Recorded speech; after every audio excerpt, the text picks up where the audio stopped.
Entendu pour 12 infractions présumées, Pavel Durov poursuit sa garde à vue.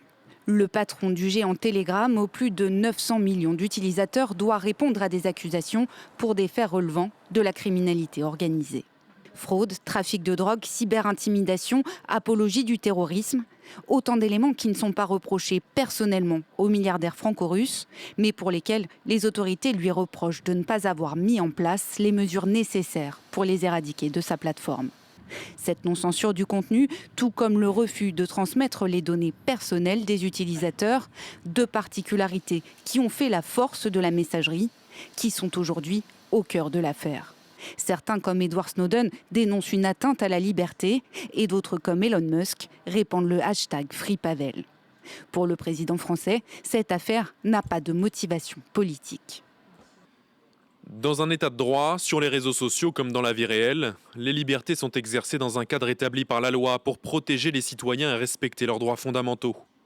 L'arrestation du président de Telegram sur le territoire français a eu lieu dans le cadre d'une enquête judiciaire en cours.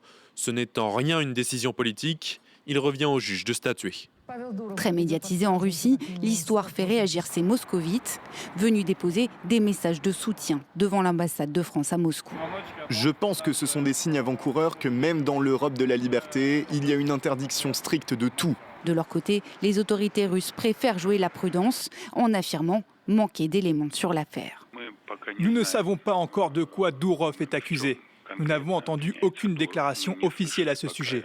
Avant de dire quoi que ce soit, nous devrions attendre que la situation soit clarifiée et que l'on sache quelles sont les allégations exactes formulées à l'encontre de M. Durov.